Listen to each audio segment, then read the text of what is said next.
My name is Daniel. I'm American, and I speak Arabic fluently because I worked for a long time as a field translator in the Middle East. I've always loved adventure, especially exploring abandoned places with creepy backstories. But what happened to me in 2022 was the last real adventure of my life. I was in Egypt at the time, in a remote area of Fayum.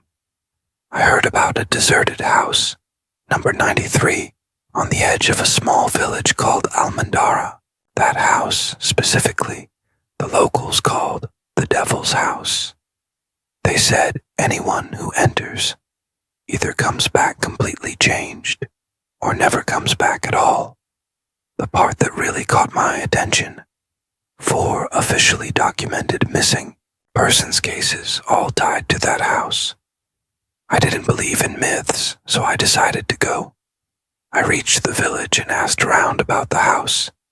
Everyone refused to even point in its direction, until an old man came up to me and said, "If you go in, tie your soul down.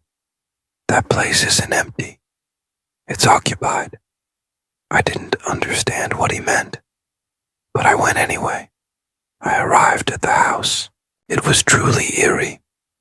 3 floors, shattered windows, and a rusted, decaying iron gate.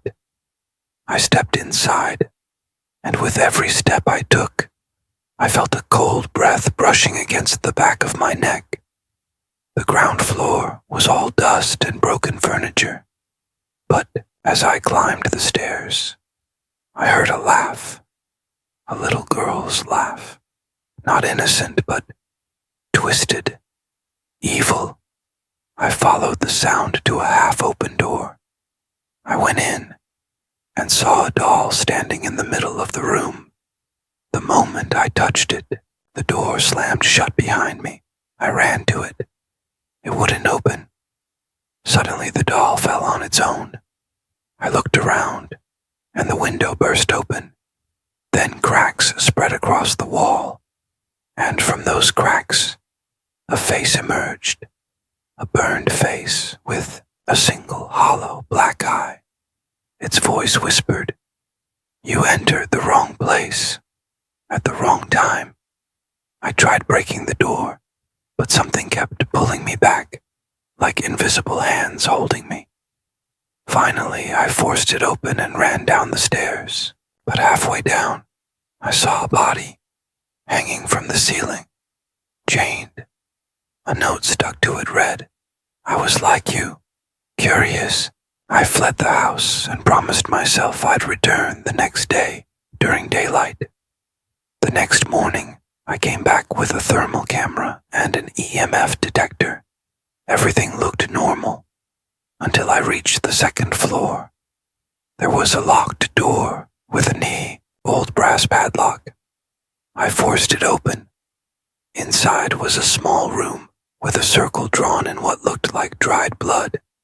Around it were extinguished candles and a skull. Not a human one, something else. As soon as I stepped into the circle, the floor shook beneath me. The window slammed shut and the walls began to bleed. And then it appeared, a tall, massive entity, its body covered in moving eyes. It spoke in a voice that sounded like it came from the earth itself. "You've sealed the pact. Your soul is mine." Before I could say a word, everything disappeared. I woke up in a hospital, 30 kilometers away from the village. The doctor said I was found unconscious in the desert by a shepherd. I had been in a coma for 2 days. My body was covered in scratches, and my left eye was completely black, like coal. Ever since that day, I haven't been the same. Every time I sleep, I see the entity in my dreams. Every time I pass a mirror, that doll appears behind me. And every night at 3:33 a.m., I hear a voice whispering,